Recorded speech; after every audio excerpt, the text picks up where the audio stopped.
Alors, on va continuer avec la deuxième partie parce que c'était quand même un peu long. Donc, voilà. Fallait qu'on coupe un peu. Et il y a un petit souci aussi, bien sûr, un petit souci technique, mais quand même, voilà. On peut pas lâcher, on va pas lâcher. Surtout pas aujourd'hui. Encore bonjour à Monsieur Armel. Bonjour. J'espère que tu as passé une belle nuit, belle soirée, c'était bien. Oui, merci. Une partie de la journée qui a été intense, voilà, avec beaucoup de soleil, avec chaleur. Voilà, C'est chaud. Courses, des arrangements. C'est chaud. Oui. Ok. Bon, on fait avec, mais quand même, au moins, on est là. Ah oui. Voilà. La résilience, ça nous permet donc de combattre. De faire encore mieux, en fait. Oui, chaque jour, essayer d'évoluer, essayer de s'adapter aussi. Voilà. Oui. Alors, hier, on parlait de la psychologie en famille, beaucoup plus sur l'impact que donc lié comportement des parents, ce que les parents peuvent afficher ou produire, quel impact peuvent avoir sur le développement de l'enfant. On a vu beaucoup de choses, mais on s'était arrêté sur la partie ce que l'embryo, j'avais posé la question, est-ce que la vie d'un enfant commence de la conception ou bien de la naissance? J'ai posé cette question parce que je pense qu'il y a quand même certains gens qui ignorent à quel moment la vie d'un enfant commence et à partir de quelle étape ou de quel moment un comportement d'un parent peut avoir un impact sur l'enfant. Est-ce que c'est pendant la grossesse, donc pendant la conception en tant qu'embryo, ou c'est juste après sa naissance? Donc c'est ce qu'on va voir. On s'était arrêté sur ça. C'est ce que vous étiez en train de nous expliquer. Et voilà, si vous pouvez nous en dire encore un peu pour ça, parce qu'après on avait évoqué quelque chose de bégaiement. On se disait, voilà, si vous pouvez, voilà. Oui, effectivement, comme tu viens de le signaler, nous avions eu le problème de savoir si la vie d'un enfant commence le jour de naissance ou bien commence quelques mois de la grossesse après la conception.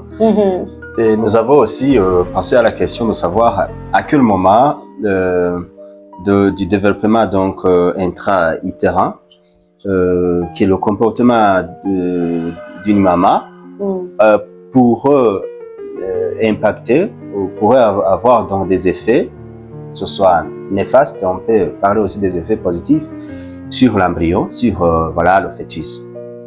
Voilà. Et nous avons vu que il est vraiment scientifiquement difficile de préciser clairement et dire c'est tel jour, à telle date, ce que la mère a vécu a eu un impact direct sur le fœtus. Que ce soit en influençant donc d'une manière ou d'une autre le développement de l'enfant ou les comportements qu'il va afficher au cours de sa vie. Et c'est difficile. Mais pour peut-être comprendre davantage, on peut se donner l'exemple d'une situation stressante que peut vivre donc la mère, par exemple, pendant la grossesse. Par exemple, voilà, une mère a conçu et après 3 mois donc de la grossesse, peut-être il perd son mari. Vous voyez, c'est une situation qui peut toucher n'importe quelle femme. C'est une situation qui peut vraiment provoquer des préoccupations, des effets ou des conséquences psychologiques visibles. Voilà, il y a la mère qui va commencer donc à penser comment est-ce qu'elle va vivre sans son mari. Elle va élever son enfant. Elle va penser à cet enfant qui va naître, qui a été conçu dans la chaleur, l'amour conjugal, mais un enfant qui va plutôt naître sans qu'il y ait le père. Donc, il y a beaucoup de soucis qui seraient donc liés à cette grossesse. Pourtant, alors, il est difficile, comme je le disais, de dire le jour de la mort de son mari, c'est là où ce stress aurait eu un impact donc, négatif sur l'enfant. Peut-être ce qu'on va voir, on va le voir longtemps après, lors de l'évolution de l'enfant, quand il sera déjà né. Au niveau de ce que nous appelons des caractères, il pourrait peut-être être un enfant un peu retiré, calme, solitaire dans sa vie, et ce qui donc pourrait avoir origine au niveau des soucis, des pensées et des sentiments de solitude, ainsi de suite, que la mère aurait vécu pendant la grossesse.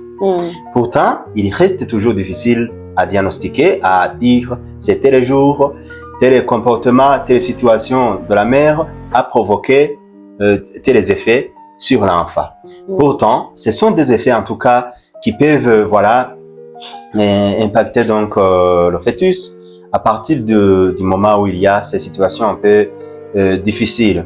Mais c'est aussi peut-être c'est aussi mieux de signaler que voilà, chaque enfant en fait lors de la vie embryonnaire il va hériter 50% du patrimoine génétique masculin de son père, mais aussi 50% du patrimoine donc féminin de sa mère. Donc de sa mère. Ouais.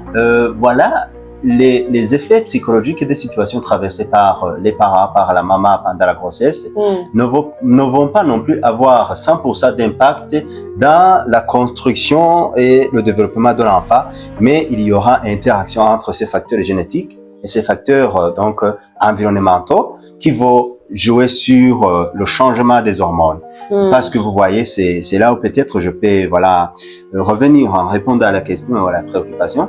Quand on est stressé, il y a changement physiologique de la production des hormones. Oui. Ces hormones qui sont des substances, qui sont une matière, quoi. Et voilà, ces hormones, quand il y a des hormones de stress qui sont produites pendant 2-3 mois, ça doit avoir un impact sur l'embryon. Et ça pourra se manifester dans ce genre des émotions, des affects, des sentiments, des sensations, de la sensibilité, ce qui se manifeste donc concrètement dans la vie à travers des relations, à travers donc les relations de la personne, les relations de l'enfant, mais aussi à travers certains choix dans la vie, et certains caractères, certains donc traits de caractère, pardon.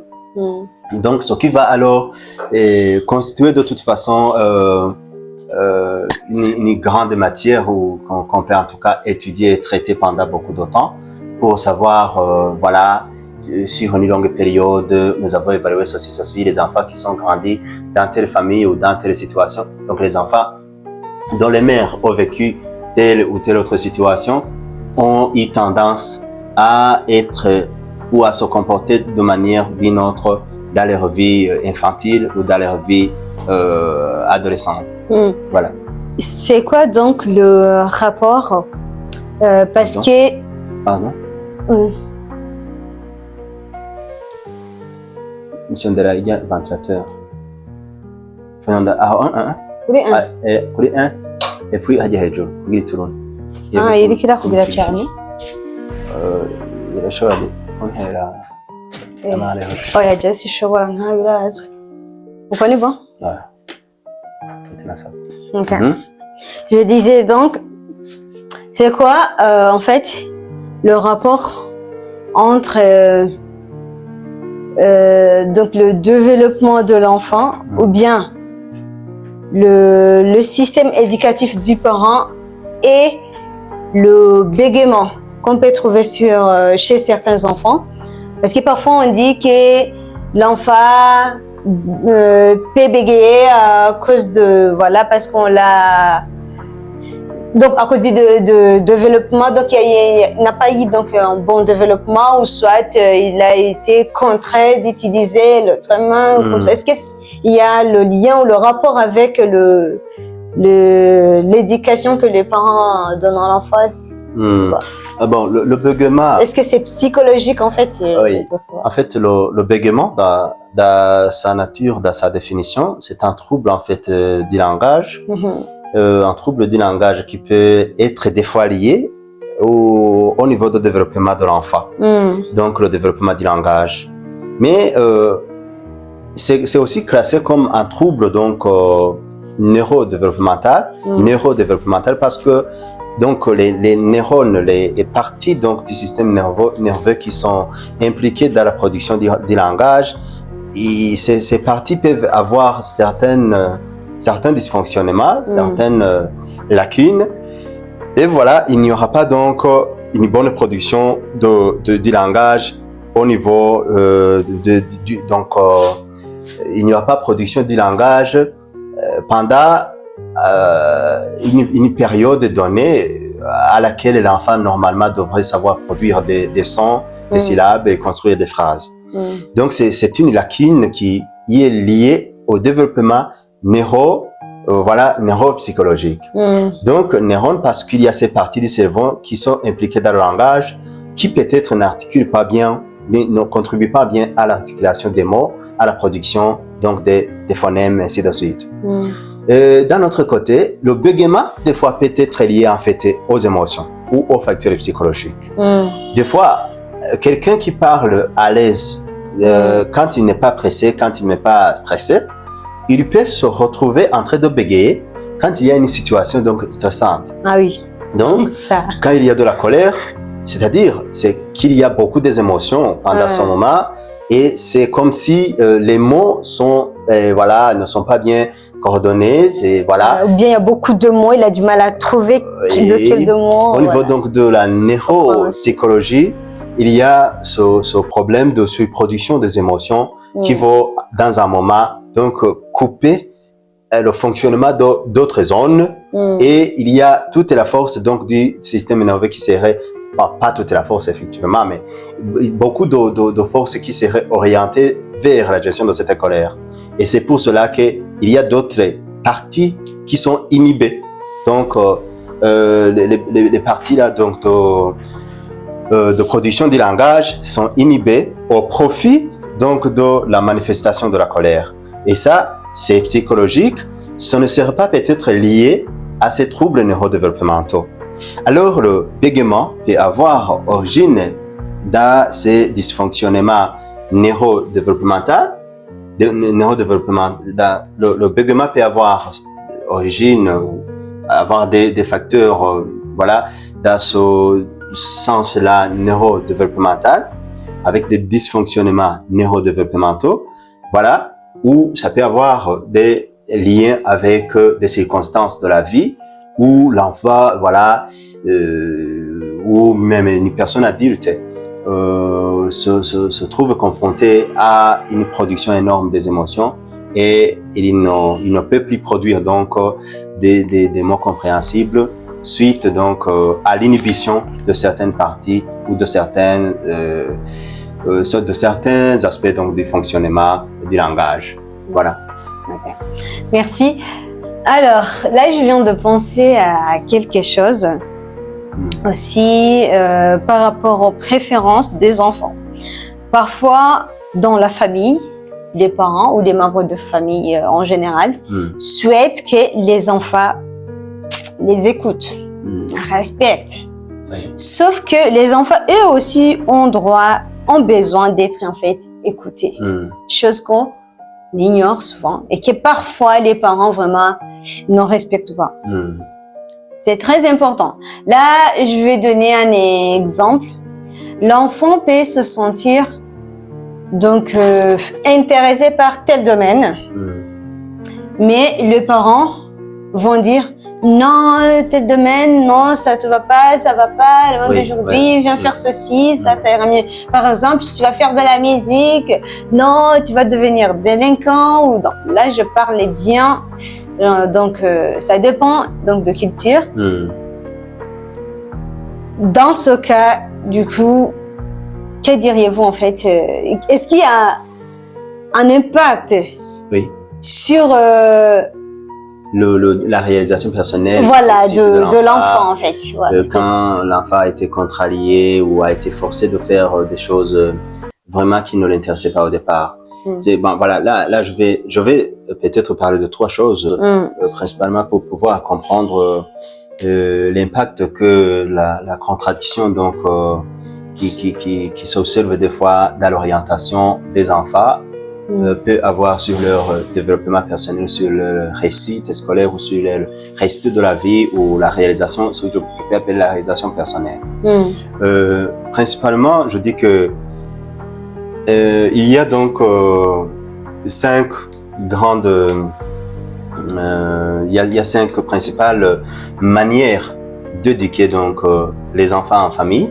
Les recherches montrent que ça existe 5 types ou styles éducatifs parentaux que je peux donner comme ça et qui ont un impact sur voilà l'orientation ou le développement de l'enfant. Parce que vous avez évoqué le concept écouter l'enfant, c'est pour cela que je voudrais donc parler de ces styles. Normalement, il y a des parents qui font recours à un style éducatif que nous appelons le style autoritaire. Le style autoritaire, il y a dans la famille des règles, des normes et des lois qui sont vraiment voilà strictes et rigides, si je peux dire. Et l'enfant donc va adhérer à ces normes et ces règles et il doit les observer intégralement sans demander des explications, sans faire beaucoup de choses. Ce sont des parents vraiment qui contrôlent beaucoup l'enfant. Ce sont des parents qui peuvent même arriver à installer des caméras de surveillance pour savoir si la petite fille et l'adolescente auraient fréquenté donc des garçons en l'absence des parents. Et quand elle a fait cela, c'est du pire. Ce sont des punitions dures et rigides. Donc, dans ce moment, les normes et les règles sont strictes, mais la sensibilité des parents s'observe beaucoup plus sur la transgression des normes et des lois qui ont été établies. Donc, le contraire, c'est sur le style permissif. Le style permissif, c'est quand les parents donc permettent à l'enfant d'avoir tout ce qu'il cherche. Si un enfant formule une demande, c'est qu'il faut lui donner tout ce qu'il veut. Il n'y a pas besoin de lui apprendre donc à patienter, à persévérer, à essayer de fournir des efforts dans la vie. C'est juste s'il a besoin de quelque chose et qu'il y a cette chose, il faut qu'il en obtienne. Donc permissif, voilà, on ne veut pas fatiguer l'enfant. Il y a le style aussi qui va au-delà du permissif et qui est surprotecteur. Et là, les parents s'y protègent l'enfant. Donc, au lieu seulement de faire ce que l'enfant demande, les parents arrivent aussi à surprotéger l'enfant. Ça peut même arriver donc voilà à contrôler l'enfant, à le surveiller, à voir de manière à ce que l'enfant ne puisse pas se confronter à aucun problème. Il faut en tout cas qu'il ne manque pas de bus, qu'il ne manque pas de taxi. Ils font tout voilà, pour lui. Et tout est toujours ponctuellement. Donc, tout à l'heure. Il ne faut pas que l'enfant souffle un tout petit peu. Voilà. Il y a alors le style aussi désengagé. Le style désengagé, ça peut se produire dans une famille qui est unie, où les parents sont là, voilà, dans un même foyer, mais il y a, par exemple, un des parents qui se préoccupera beaucoup et souvent des problèmes donc de l'enfant ou des besoins de l'enfant. Quand nous parlons des besoins en psychologie de l'enfant, c'est aussi des besoins affectifs. C'est effectivement de l'écoute, c'est la présence des parents, je dirais donc c'est aussi l'orientation, c'est voilà la sensibilité aux besoins des parents. Alors avec le style éducatif voilà parental désengagé, c'est que les parents ils ne sont pas vraiment là. C'est comme si l'enfant peut être abandonné à quelqu'un d'autre qui va s'occuper de l'enfant, qui va l'aider à faire des cours d'histoire, qui va voilà faire des choses à la place des parents.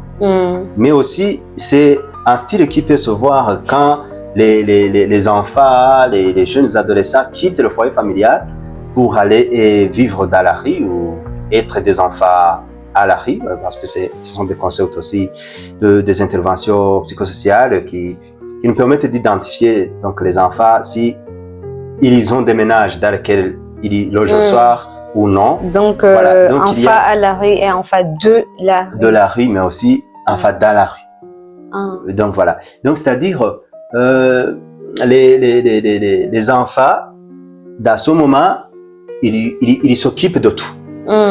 Ils n'ont personne à qui se vouer. Ils n'ont personne à qui demander donc des choses. Et voilà le style, l'autre style donc qui intéresse en tout cas les psycho-éducateurs ou les psychologues de développement de l'enfant ou les psychologues de l'enfance, c'est bien sûr le style démocratique. Le style démocratique, c'est quand les parents sont sensibles aux besoins des enfants et ils les écoutent, ils leur donnent du temps et voilà, les enfants ont du temps pour échanger avec leurs parents. Les enfants ont du temps pour être vraiment avec la mère, avec le père et chacun à son tour. Et voilà, c'est là où l'enfant va par exemple formuler une demande. Il y a la mère qui va dire, tu vois, nous sommes en train de faire ceci et ceci, c'est au mois. Peut-être ce que tu demandes, nous allons essayer de le faire le mois prochain. Est-ce que tu pourrais patienter si on te faisait ça après avoir aidé ton petit frère ou ta petite sœur? Et comme ça, l'enfant va être impliqué donc dans la prise de décision des affaires qui le concernent. Et voilà, il sentira donc encore une fois sa présence, le rôle de sa présence. Il sentira que c'est pas donc quelqu'un qui est exclu donc du système, mais c'est quelqu'un qui contribue. C'est quelqu'un qui a de la place. Et cela alors va avoir de l'impact sur le développement, sur la réussite d'abord, avant de parler donc de l'orientation scolaire. Les enfants qui ont été éduqués dans ce genre d'environnement, ce sont des enfants qui ont une bonne image de soi, qui ont une bonne estime de soi, qui ont donc qui perçoivent donc leur avenir d'une façon harmonieuse. Et voilà, vous avez donc parlé alors de la contradiction quand on contrarie l'enfant. Il dit je vais faire les mathématiques, je vais faire donc les mécaniques, je vais faire la musique, et on dit les parents disent non, ça c'est un métier de délinquant, c'est une carrière de personnes mal éduquées, tu ne vas pas réussir, et ainsi de suite. Surtout tout ce qui est art, tout ce qui est, voilà. Voilà. Et là, je disais que là, avant, donc, après les styles éducatifs parentaux, autre chose que je vais dire, c'est que du point de vue de la réussite des enfants selon leur potentiel, il y a beaucoup de handicaps. Il y a la culture qui handicape donc son développement. Parce que, par exemple, dans la culture burundaise, qui est une société purement patriarcale, on dit que dans la famille, c'est le père qui décide. Et même la loi civile dit que quand le père n'est pas présent, c'est la mère qui va seconder, donc qui va remplacer ou représenter donc la famille. Ce qui signifie que même si l'autorité donc du père ne sert pas là, il y a la mère qui va être fidèle et qui doit prolonger donc l'autorité du père. Et dans le choix alors des enfants, ce sont les parents qui normalement devraient choisir. Vous voyez, dans la tradition burundaise, dans la culture burundaise, on disait même que ce sont les parents qui choisissaient des conjoints pour leur fille et leur fils. Et voilà, c'est en fait le prolongement de cette culture de minimiser les choix de l'enfant. Et on dit ce sont les ancêtres, ce sont les parents qui doivent faire des choix, les grands choix de la vie, ils doivent contribuer. Et c'est cela alors qui va accompagner donc l'éducation. On dit l'enfant voulait faire ceci ou cela, mais le parent va dire non, quand même, ça, voilà, ce n'est plus à jour, ce n'est plus à la mode, tu vois, voilà. Ou bien, même pas à la mode, pardon, ça vous coupe la parole, ils vont dire ça ne colle pas avec notre culture. Ça ne va pas nous rapporter quelque chose directement. Effectivement, c'est le deuxième point que j'allais évoquer. Donc, voilà, c'est ça. Le niveau donc de revenu, le niveau de vie des gens, voilà, c'est ça. des familles. C'est-à-dire que quand certaines familles qui ont donc un niveau de revenu relativement bas, ce sont les familles-là qui vont penser que si l'enfant termine directement donc la formation post-fondamentale, il va revenir pour contribuer à la survie de la famille. Et les parents seront donc coincés dans ce problème de choix, de choisir réellement qu'est-ce qui va être productif assez rapidement. Ouais, c'est ça. Donc c'est ça. Et après on dit, alors la musique est là, vraiment, où est-ce que tu vas faire la musique? Donc la natation, tu vas faire où la natation? Ça va apporter quoi dans un mois? Tu vas aller à la rivière. Ouais. Donc il y a les Français qui disaient que un ventre affamé n'a point d'oreille. Bah oui. Ailleurs, quand on était à l'université, à la fac, en formation en baccalauréat, on disait il faut manger et philosopher après. Bah oui. Donc, sinon, ce genre c'est la base. Voilà, ce genre de potentiel, réalisation personnelle, ça vient après avoir satisfait les besoins de base. Ouais. Donc, il y a aussi le niveau de revenu qui influence les choix des parents et qui vont continuer à peser sur l'enfant parce que les parents peuvent percevoir dans l'enfant sous forme d'une source de revenus qui est proche. Et voilà. Et il y a aussi alors les systèmes éducatifs et les politiques éducatives. Les politiques éducatives qui peut-être ne seraient pas assez, donc c'est un défi que nous lançons souvent au ministère de l'Éducation, qui ne seraient pas bien structurés peut-être pour permettre à tous les potentiels d'évoluer, de se manifester, donc à toutes les personnes, à tous les jeunes de s'épanouir. Parce que, vous voyez, si nous avons par exemple une population de 11 millions, 12 millions, il est très difficile que il est difficile que toute cette population soit canalisée vers principalement 2 ou 4 domaines de formation. Donc, normalement, il devrait y avoir un aspect de l'art. Effectivement, je suis d'accord. Donc, il devrait y avoir un aspect de l'art qui soit bien cadré depuis l'école primaire. Est-ce que c'est parce que là, il n'y a pas, à l'école secondaire, il n'y a pas une section donc de l'art, il n'y en a pas ça? Bon, non, à ce que je sache, je pense qu'il n'y en a pas. Oui, il y a, oui, donc, normalement, avec l'école primaire, avec l'école fondamentale, il y a ce genre de cours, je ne sais pas, mais au départ, il y avait des cours de dessin artistique, dessin scientifique. Mais c'était pas vraiment approfondi, oui, c'était juste un cours. Profond. À un certain moment, on a abandonné donc ces cours. Et à l'école primaire, il y avait de la musique. Ouais, parce que je me rappelle qu'on allait devant pour chanter, même en danse si on peut le faire, pour avoir on dansait, des points. Quoi. Mais il y avait aussi des trucs, des fois, on pouvait nous dire d'aller, par exemple... construire un truc.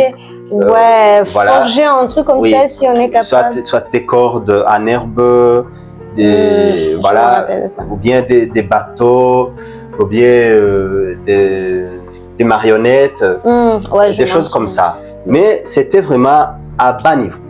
Après, pourtant, cependant, c'est un aspect en fait qui, si jamais il est développé depuis l'école primaire et que les enfants continuent toujours à avoir des cours sur ça, depuis l'école primaire à monta, donc fondamental, il y a toujours des cours. Post-fondamental, il y a toujours des cours sur la musique, sur le dessin, sur la natation, sur le sport, et donc, des cours qui soient cotés un peu à un niveau un peu élevé. Il y a un enfant qui va alors se canaliser dans ce sens. Et à l'université, il va emprunter donc la formation de chercher le baccalauréat en sport ou en natation, je ne sais pas. Au lieu donc de concevoir quelque chose là-haut, alors que l'enfant n'a pas eu de base suffisante pour se développer vers cet aspect. En plus, je pense qu'à l'école primaire, quand on le faisait, c'était juste pour, disons, rien que pour les points.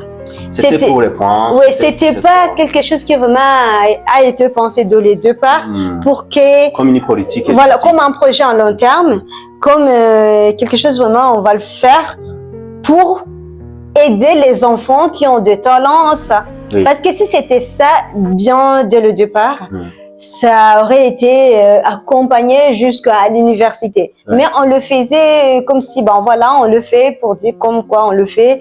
Et voilà, c'est ça. Chose qui n'était pas vraiment mauvaise, moi aussi je m'en rappelle. Même si parfois je galérais pour dessiner parce que je suis une très bonne mauvaise dessinatrice. Donc voilà, mais j'adorais quand même, surtout pour la musique, la danse. Au moins je pouvais chanter. Je suis pas aussi professionnelle en chant, mais ça me réveillait, mais ça a relevé quelque chose en moi, comme quoi, je suis passionnée par la musique. Même si je le fais pas comme une profession, mais quand même, je sais que j'aime. Je sais que je ne peux pas m'ennuyer là où il y a la musique. On me dit, il faut nous animer. Je peux animer, je le voyais quand je participais beaucoup plus toujours dans le mouvement scoutisme. Donc aussi, j'animais, je me voyais, waouh, c'est pas mal. Donc tout commence par là. Ça nous a permis de voir, voilà. Il y a des potentialités qui sont identifiées. Il y a de l'identification aussi. Voilà, la personne, l'enfant va dire, même si je suis pas quand même bon en maths. Oui, voilà. Mais je suis bon en tout l'autre domaine. Je suis compétent en ça. Oui, c'est ça. Et comme ça, il est peut-être orienté alors vers ce domaine. C'est vrai qu'il y a des enfants. Il peut produire des œuvres d'art. Voilà.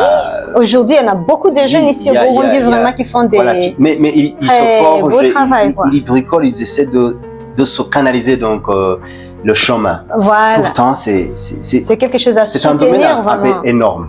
C'est un domaine un peu énorme. Nous pensons donc dans l'organisation, nous pensons qu'un jour nous puissions construire une école d'art.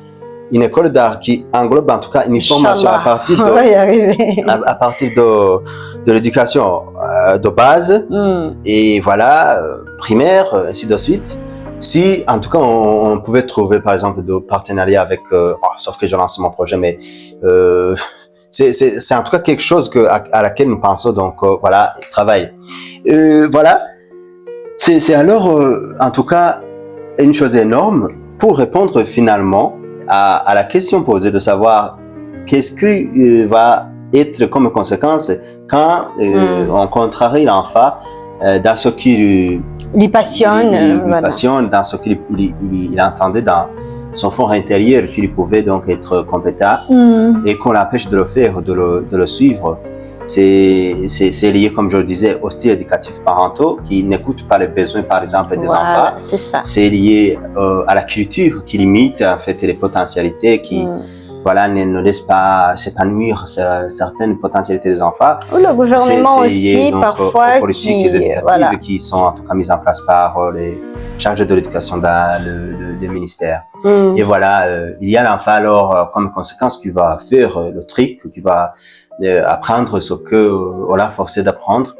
Et à la fin, quand il obtient son diplôme, il va dire voilà, merci, voici le diplôme. Maintenant, je veux commencer à rédiger mes chants. Voilà. Malheureusement, parce qu'il aurait dû. Espérons que ça viendra quoi. Il aurait dû apprendre donc à perfectionner donc la musique, la perfection de la musique, la composition, les œuvres d'art, comment collaborer, inclure musique, inclure instruments de musique, flûte à part, piano à part, batterie à part, des choses comme ça. Comment inclure musique et voilà, mise en scène, comment mettre ensemble des choses comme ça. Et pourtant, il va essayer de bricoler des choses, commencer par lui-même. Il aurait dû faire les langues et être motivé par la rédaction. Mais parce qu'il n'est pas motivé, il ne voit pas d'autres qui ont été motivés dans la rédaction, qui ont produit des livres comme de petits enfants, des jeunes qui produisent des livres, qui sont primés, ainsi de suite, qui sont encouragés. Et il ne va pas le faire. Il ne va pas le faire. Donc c'est ça. Voilà, je pense que c'est énorme. On dit souvent, ils font des études qui créent de l'emploi et ainsi de suite. Mais en tout cas, l'art et contribuer énormément à la création d'emplois chez les jeunes. Ouais. Bon, en tout cas, je pense qu'on a entendu pas mal de choses sur le développement de l'enfant, tout ce qui est l'importance d'une bonne éducation, donc d'une écoute aussi, d'une bonne écoute pour le développement de l'enfant, donc à long terme, parce que ça va lui permettre de s'identifier, de se décider qui il veut devenir. Et voilà, c'est ça. Après, je peux dire que la psychologie, c'est vraiment partout, pas seulement en famille, comme nous l'avons mentionné dans la partie précédente. C'est partout en milieu de travail, en famille, dans les associations, dans les clubs, partout on côtoie, donc il y a de la psychologie. Oui. Je peux même dire que c'est pour ça que j'ai choisi de faire les ressources humaines. En fait, comme je l'ai dit dans ma présentation, j'ai fait la psychologie, mais vu que je voulais pas aller très loin de ce que j'avais fait, donc de diplôme en psychologie, laisser comme ça, non, j'avais ce sentiment de faire quelque chose qui est en lien avec l'humain, les interactions humaines. Donc, j'ai choisi les ressources humaines. Pourquoi? Le domaine des ressources humaines, normalement, c'est le médiateur entre le personnel et l'entreprise. Oui, il y a les relations, il y a la communication. Voilà, c'est ça. Le ressources humaines, c'est le médiateur vraiment entre ces deux aspects, donc l'aspect personnel et l'aspect entreprise. Pourquoi?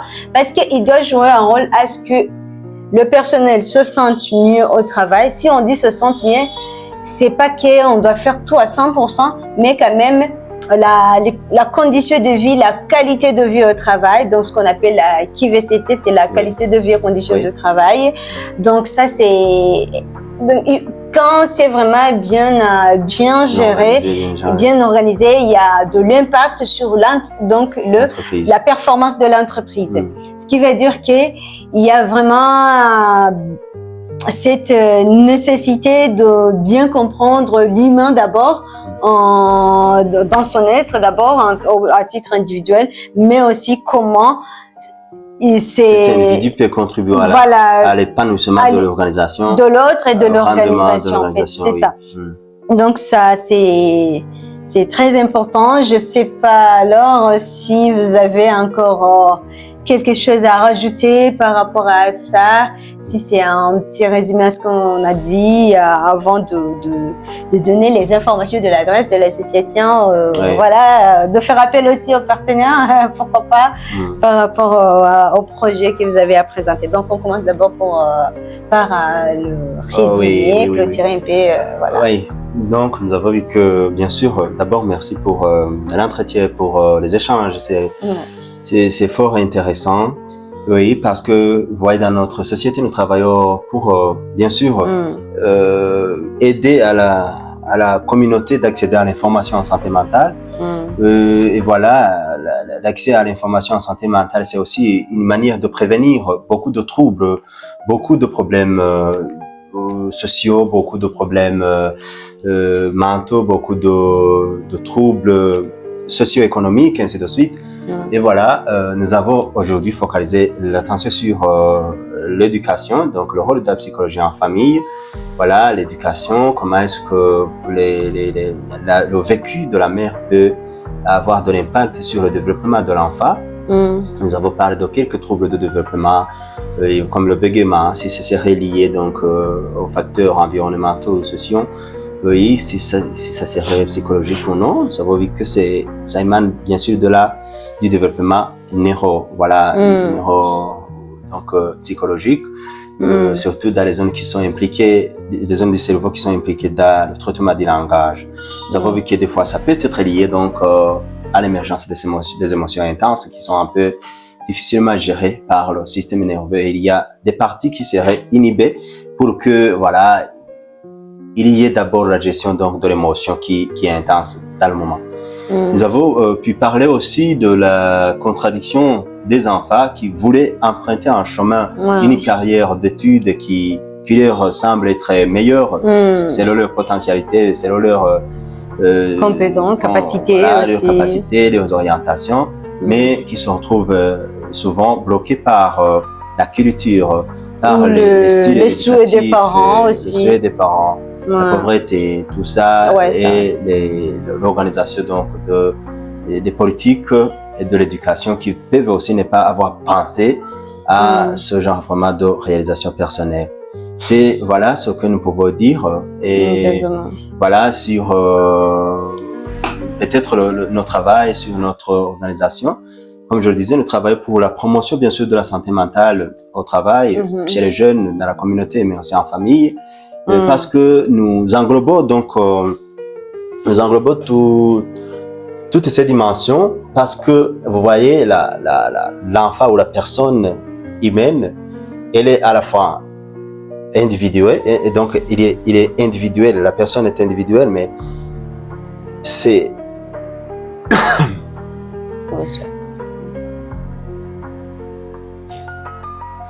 vous voyez, l'être humain est personnel, il est individu, mais il est aussi une créature relationnelle qui doit avoir des relations.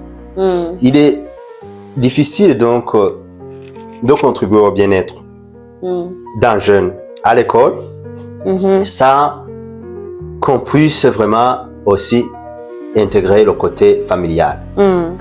Pourtant, il est difficile de traiter un problème psychologique de l'enfant qui a une famille sans impliquer le lieu de travail des parents. Parce que vous voyez, souvent on peut même avoir du stress professionnel qui va avoir de l'impact sur l'éducation des enfants. Ou vice-versa. Oui, ou les enfants qui causent des problèmes à la maison. Et qu'il y a des conséquences au travail. Ce qui est donc très important, que la prochaine fois on pourra parler aussi de la psychologie au travail. Si je dis de la psychologie au travail, c'est vaste, très important. Voilà. Et ça. Alors, pourquoi nous incluons aussi la communauté? Normalement, nous parlons donc de la réhabilitation, voilà, psychosociale, ou la réhabilitation psychologique. C'est-à-dire que celui qui a des problèmes psychologiques, il les trouve dans un environnement. Ce ne sont pas des problèmes qui tombent dessus sur la personne, qui viennent comme voilà du ciel, mais ce sont souvent des problèmes qui viennent de la communauté, de l'environnement. Et quand on est en train d'aider donc la personne et qu'on ne s'intéresse pas à son environnement, c'est-à-dire qu'à un certain moment, on va observer à des rechutes, à des problèmes qui ne sont pas bien résolus. Parce qu'on aurait traité le problème à moitié, quoi. Voilà. Sans creuser, voilà. Donc les sources et les racines du problème restent là, ils ne sont pas traités, et il y a des problèmes qui vont continuer à être là. Et on va penser que nos interventions ne sont pas efficaces et nous nous remettons en cause en nous disant voilà, c'est de l'échec thérapeutique, mais alors que c'est pas ça. Et voilà, c'est ce que nous faisons. Nous avons déjà fait beaucoup de projets sur la sensibilisation contre les drogues, la gestion de la sexualité chez les jeunes. Mais en tout cas, nous contribuons énormément sur l'accès à l'information. Nous avons déjà donc réalisé beaucoup de descentes sur le terrain quand nous rencontrons des jeunes. En tout cas, depuis 2023 jusqu'à aujourd'hui, autour de 20 000 jeunes auraient été déjà sensibilisés au niveau de la population nationale. Ouais, c'est très important. Oui, parce que nous avons des réseaux sociaux sur lesquels nous animons des médias, nous animons des émissions continuellement chaque semaine, mais aussi nous faisons des descentes, des rencontres. Et voilà, nous recevons aussi des jeunes qui ont des problèmes des problèmes psychologiques, pour les aider à renforcer leur résilience, à faire d'évoluer et s'adapter dans leur vie sociale. Et dans nos projets d'avenir, bien sûr, nous pensons à la mise en place d'une école dont nous avons déjà évoqué, l'école incluant à l'art. Oui, nous pensons à des projets de réinsertion et réhabilitation des enfants en situation de rue, parce que c'est un phénomène qui s'observe dans nos villes et qui tend à être très nuisible sur la sécurité sociale, mais aussi au niveau du développement général, avec les politiques gouvernementales qu'il y a, donc qui devraient contribuer à un pays émergent en 2040 mais développé en 2060. C'est en tout cas les enfants qui ne sont pas scolarisés, qui ne sont pas et informer de l'évolution de la société constitue un handicap majeur pour atteindre donc cette vision-là. Mais aussi nous pensons voilà aller aussi sur la motivation scolaire. Oui, les études montrent que dans une année autour de entre 200 000 et 400 000 enfants abandonnent l'école. Donc ils abandonnent en bas de la 9e. Et c'est énorme, il y a beaucoup de causes. Et souvent, il y a de l'ignorance, il y a des enfants qui ne trouvent pas de repères et qui ne voient pas le bien d'étudier en fait. Alors que quand la population n'est pas en train d'être éduquée, c'est une bombe à retardement. Et voilà, c'est ça. Nous avons aussi de grands projets donc de développement intégral qui en tout cas pourraient être discutés avec des gens. Nous sommes là alors pour chercher toujours des partenaires pour les personnes qui peuvent nous soutenir, qui peuvent collaborer avec nous pour en tout cas contribuer au bien-être intégral de nos populations. Chers partenaires, vous avez bien entendu l'importance de la psychologie partout où nous sommes, pas seulement en famille, dans les organisations, surtout vraiment, c'est également important. Donc, vous avez bien entendu nos projets et nos valeurs aussi. Et en tout cas, nous sommes disposés à échanger avec vous parce que nous avons besoin de vous. Et je suppose que c'est vice-versa. Et il suffit juste qu'on en parle et qu'on échange par rapport à ça. En vrai, on a besoin de vous, de votre coup de main, de votre soutien. Et voilà, c'est ça. Donc, est-ce que vous voulez bien les dire où est-ce qu'il est donc l'adresse de votre cabinet? Parce que l'association, elle est là, mais on a aussi un cabinet vraiment qui collabore avec. Bon, nous avons donc une adresse sur Bujumbura, Avenue Ngendandong, numéro 17. Bujumbura, Avenue Ngendandong, numéro 17. Oui, mais nous travaillons aussi avec les écoles, avec les églises, parce que c'est là où nous pouvons rencontrer des jeunes, mais aussi de la population. Et comment est-ce que, pardon, vous collaborez avec les écoles? Oui, il y a des écoles avec lesquelles nous avons déjà des partenariats. Donc, vous présentez, il y a des jours où il y a des jours où nous écoutons donc les jeunes là-bas et on y trouve beaucoup de choses. Les problèmes que vraiment nous les accompagnons au cours de l'année scolaire. Il y a beaucoup de choses. Il y en a énormément de choses en milieu scolaire sur Burundi. Il y a vraiment énormément de choses à faire. Voilà, nous y travaillons, mais aussi dans les églises, nous rencontrons les jeunes des fois dans des programmes qui sont ponctuels, lesquels nous les organisons avec les églises. Et là, on insère en fait des thèmes sur la santé mentale et on essaie d'échanger là-dessus parce que souvent à l'église on dit voilà, c'est de Dieu, il faut en tout cas obéir au commandement et tout se fera. Mais et parfois certains pratiquent aveuglement, donc sans savoir exactement. Il faut alors que ces jeunes qui sont là puissent aussi savoir leur rôle dans la contribution de leur développement. Il faut qu'ils sachent quel est mon rôle, quelle est ma part donc de contribution. Et voilà, nous avons mais aussi des adresses électroniques. Sur Facebook, quand vous cliquez Psychologue et Lumière Burundi, il y a donc voilà, il y a une chaîne qui vient Carrefour des Psychologues Lumière. Oui, il y a aussi donc sur les chaînes c'est Psychologue et Lumière Burundi seulement. Et voilà, sur YouTube, sur Facebook, voilà, partout on peut nous trouver. Voilà, en tout cas, on a fait le tour, vous avez bien entendu tout ce qu'il y a à savoir.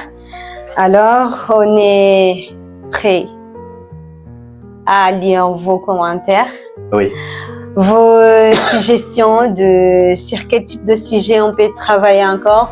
Nous donner aussi des retours par rapport à ce que vous avez entendu. Ou si vous avez des questions également, n'hésitez pas. Ça va être des critiques même. Voilà, des critiques, bien sûr. Ça permet d'enrichir. C'est ce qui m'intéresse beaucoup. Voilà, c'est ça. Des critiques, que ce soit positives ou négatives, parce que ça peut avoir des critiques positives. J'espère. Donc, c'est vraiment important pour nous. Et ça va être publié sur 2 plateformes. Donc ma plateforme Julie Felicidad sur YouTube, mais aussi sur la plateforme de notre organisation, ça. Et voilà, notre organisation, vous avez entendu. Et... Voilà, je vais mettre le lien sur ma plateforme et vous allez pouvoir voir ça même ailleurs.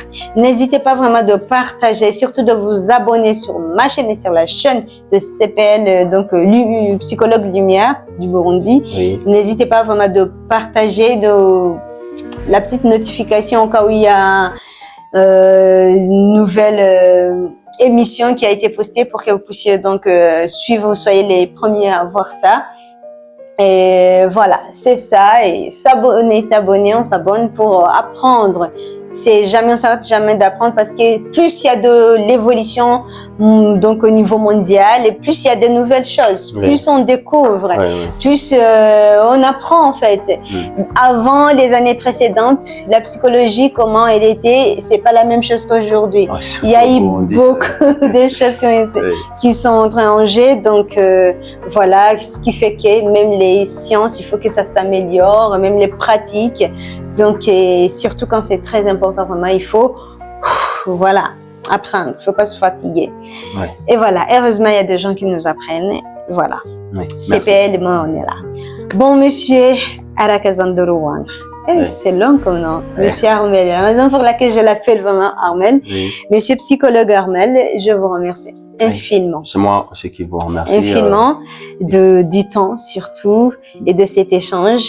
Et ça m'a encore chargé encore. Et voilà. Merci. En tout cas, c'est aussi je pense que c'est très intéressant d'avoir pensé à ce qu'on fasse cet entretien.